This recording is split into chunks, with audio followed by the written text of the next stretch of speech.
Voilà, bonjour à tous. Bon, j'avais promis de revenir sur le cours sur les probabilités. Donc, on va d'abord parler d'expérience aléatoire. C'est quoi une expérience aléatoire? Et dans le cours, juste ici, il est noté qu'une expérience est aléatoire si elle a plusieurs issues possibles. Alors déjà, on parle d'issue. C'est quoi une issue? Je vais prendre un exemple. Je jette une pièce de monnaie, là, 1 euro, soit la pièce tombe sur pile, soit elle tombe sur face. Bien, j'ai deux résultats possibles, soit pile, soit face. Bien, les résultats possibles, on appelle ça des issues. Donc vous allez devoir apprendre le vocabulaire, sinon en probabilité, on va rencontrer le problème de la compréhension à cause du vocabulaire. Donc une issue, c'est un résultat. Donc si je jette le dé, vous avez bien compris que je peux obtenir le 1, le 2, le 3, le 4, le 5 ou le 6. Donc j'ai 6 issues possibles. Si je tourne la roue ici, si je veux gagner un lot, soit je tombe sur la case perdue, soit je peux gagner une peluche, soit je peux rejouer, soit j'ai un ballon, soit j'ai un gros lot. Voilà les issues possibles. Ce sont les résultats que l'on peut obtenir en réalisant l'expérience. Alors, c'est une expérience. Pourquoi dit-on qu'elle est aléatoire? Eh bien, cette expérience, elle dépend totalement du hasard. Si je jette mon dé, même si on a l'habitude de dire que j'ai une chance sur 6 d'avoir le 2, ou si je jette ma pièce d'avoir une chance sur 2 d'avoir pile, une chance sur 2 d'avoir face, si vous lancez plusieurs fois la pièce de monnaie, vous allez peut-être obtenir 3 ou 4 fois face, puisqu'il s'agit d'une expérience où on ne peut pas prévoir le résultat. Cette expérience est aléatoire. Alors, l'expérience n'est plus aléatoire si, par exemple, je suis un peu tricheur et que sur le dé, je mets un petit poids derrière le dé de façon à ce que quand je le lance, il ait plus tendance avec le poids à faire apparaître le 6. Donc on dit que le dé est truqué ou que le dé est pipé. Et dans ce cas-là, on n'a plus affaire à une expérience aléatoire, puisque j'ai beaucoup plus de chances d'obtenir le 6 que d'obtenir le 1, le 2, le 3, le 4 ou le 5. Donc une expérience est aléatoire si le résultat dépend totalement du hasard. Donc dans un exercice, si on vous demande s'il s'agit d'une expérience aléatoire, eh bien, il doit être écrit quelque part où il va de soi que l'expérience est réalisée totalement au hasard et donc que le dé n'est pas pipé. Voilà pour expérience aléatoire et pour le mot issue. Je continue.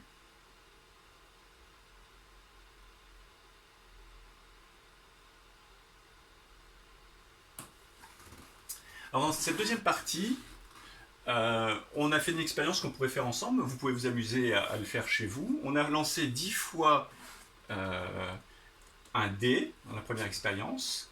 On a regardé combien de fois on a obtenu le 1, une fois, le 2 0 fois, le 2 3 fois, le 4 2 fois, le 3 5 fois et le 2 6 fois.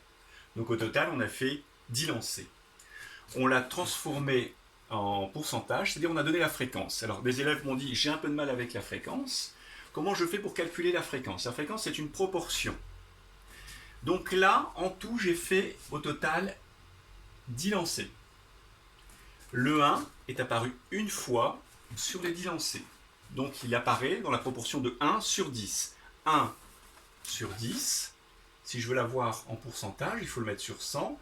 Donc je vais multiplier le dénominateur par 10 et le numérateur par 10. Et donc j'obtiens bien 10%. Donc la fréquence, c'est 1 sur 10. On peut donner le résultat sous forme d'une écriture décimale. 1 sur 10, je vous rappelle, c'est un dixième, c'est 0,1. Ou on peut l'écrire en pourcentage, dans ce cas-là, c'est 10%. Le 2 est apparu 0 fois, donc 0 sur 10, donc 0%. Le 3 est apparu 2 fois, donc 2 sur 10, c'est-à-dire 20%. Le 4, c'est la même chose. Le 3, 3 sur 10, donc 30%. Et le 2, le 6 est apparu 2 fois, donc 2 sur 10, soit 20%. Donc on voit bien que, contrairement à ce qu'on a l'habitude de dire, vous voyez ici le 6 j'ai obtenu 2 fois, on pourrait dire, la théorie mathématique dit que j'ai une chance sur 6 d'obtenir le 6, une chance sur 6 d'obtenir le 5, ce n'est pas le cas ici. Tout simplement parce que la théorie mathématique est basée sur le fait que le nombre de lancers doit être suffisamment grand. Si on lance, vous allez le voir après dans un exercice qui suit, si je lance mon dé un nombre suffisamment grand de fois, on va tendre vers une fréquence ici de 1 sixième, 1 sixième, 1 sixième, 1 sixième, 1 sixième, 1 sixième. Donc il y a une différence entre la théorie et la pratique.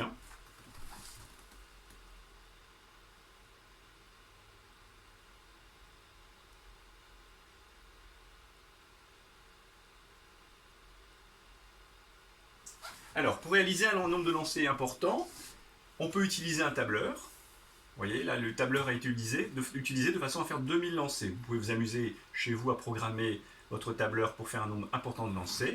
Et vous voyez, le 1 apparaît en termes de fréquence 0,16, le 2 0,16, le 3 0,16, le 4 0,18, le 5 0,16, le 6 0,18.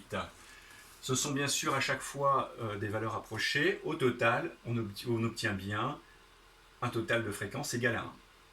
Oui, parce que si j'ai une chance sur 6 d'obtenir le 1, plus une chance sur 6 d'obtenir le 2, plus une chance sur 6 d'obtenir le 3, plus une chance sur 6 d'obtenir le 4, plus, etc.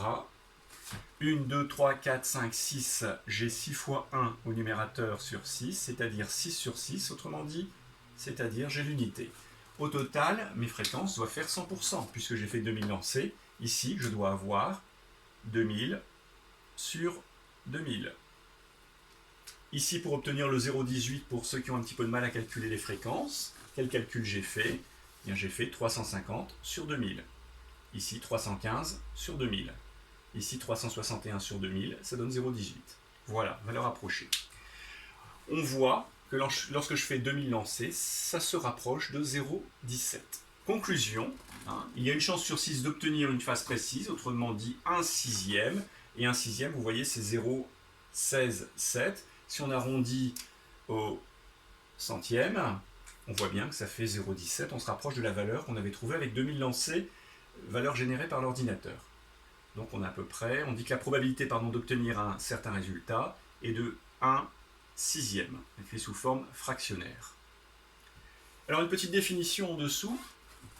Lors d'une expérience aléatoire, la probabilité d'obtenir un certain résultat correspond à la fréquence de réalisation du résultat si on effectuait cette expérience un très grand nombre de fois. D'accord? La réalité, la pratique, si je jette mon dé 3 fois de suite, j'aurai peut-être 3 fois 1. Alors que la théorie me dit que j'ai une chance sur 6 d'obtenir le 1, une chance sur 6 d'obtenir le 2, une chance sur 6 d'obtenir le 3, une chance sur 6 d'obtenir le 4, et ainsi de suite.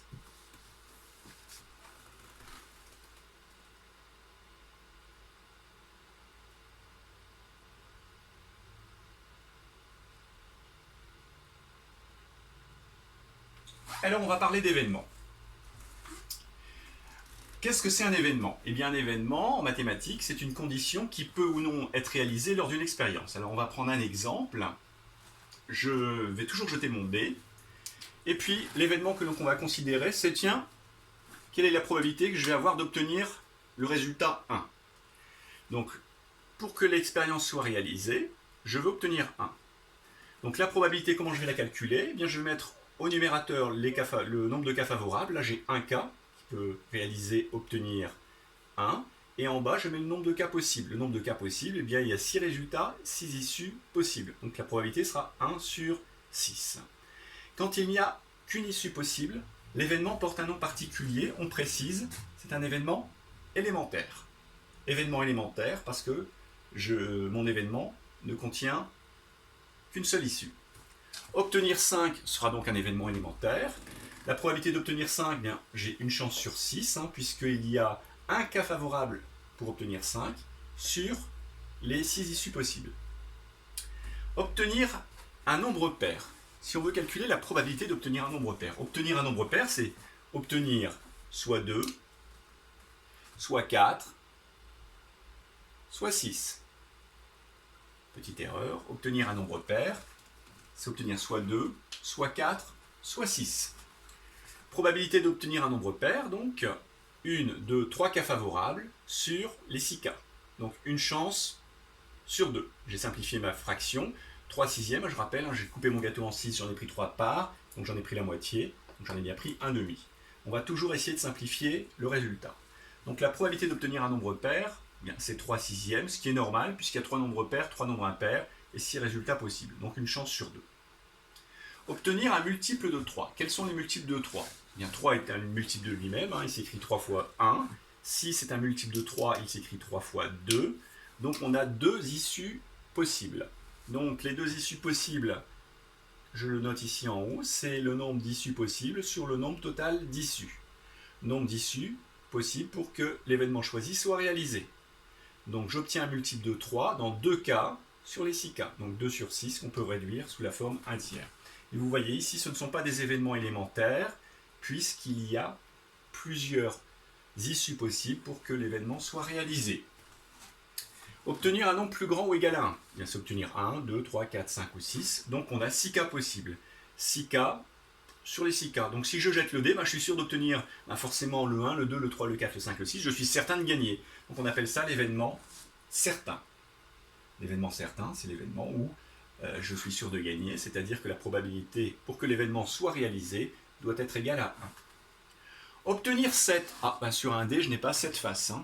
Surtout, il pourrait y avoir 6 faces et une numérotée avec le chiffre 7, mais ce n'est pas le cas ici. Donc la probabilité d'obtenir 7, il n'y a pas d'issue qui vont le réaliser, donc c'est 0 sur 6. 0 sur 6, ça fait bien 0. Donc la probabilité est nulle. Bien, quand la probabilité est nulle, on dit que l'événement est impossible. Donc on a défini les événements élémentaires, les événements certains, les événements impossibles. On pourrait dire que cet événement est peu probable, et puis que celui-ci est beaucoup plus probable, celui-ci un peu moins probable. On peut jouer aussi un petit peu sur le vocabulaire. Mais les mots importants, je reviens, c'est événement élémentaire, événement certain, événement impossible.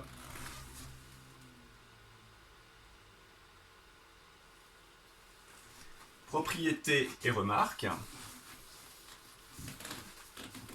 Une probabilité est toujours comprise entre 0 et 1. Bien oui, puisque au dénominateur, si je reprends le dé, on avait 6 faces, donc 6 cas possibles. Au mieux, j'aurai, si je veux obtenir le 7 tout à l'heure, 0 ici. 0 sur 6, ça fait 0. Donc la probabilité sera nulle. Donc le plus petit nombre sera 0. Soit j'aurai une chance sur 6, soit 2 chances sur 6, etc. Et au maximum, 6 chances sur 6, c'est-à-dire j'aurai au maximum une probabilité égale à 1. Donc un événement qui ne peut être réalisé que par une seule issue est appelé événement élémentaire, mot important. Un événement qui a une probabilité égale à 1, on a vu, c'est un événement certain, vocabulaire à connaître. Et un événement qui a une probabilité égale à 0 est appelé événement impossible. Donc on rappelle dans le cours les seuls événements possibles dans le lancer de dés. Obtenir 1, obtenir 5, obtenir 2, obtenir 3, obtenir 4, obtenir 6 sont les seuls événements élémentaires possibles. Et ils vont tous avoir une probabilité de 1/6. Et si j'ajoute toutes ces probabilités, forcément, j'obtiens 1. C'est l'événement certain. Pourquoi c'est l'événement certain? Parce que je suis sûr d'obtenir soit le 6, soit le 4, soit le 3, soit le 2, soit le 5, soit le 1. Si je jette le dé, j'aurai forcément un de ces résultats qui va apparaître. C'est ce qu'on appelle l'événement certain. Alors, tous ces événements ont toutes la même probabilité d'être réalisés. Il n'y a pas une face, par exemple, on aurait pu imaginer un dé sur lequel il n'y a pas de face notée 6, mais 2 faces numérotées 5. Donc le 5 aurait plus de chances de sortir. Il aurait 2 chances sur 6 de sortir. Mais lorsque tous les événements élémentaires ont la même probabilité, on dit alors qu'il y a équiprobabilité. Équidistant à la même distance, équiprobabilité, avoir la même probabilité. Donc quand tous les événements élémentaires ont la même probabilité, c'est là qu'on parle d'équiprobabilité. Donc beaucoup de vocabulaire. Je vais m'arrêter là pour cette partie de cours. Merci pour votre attention.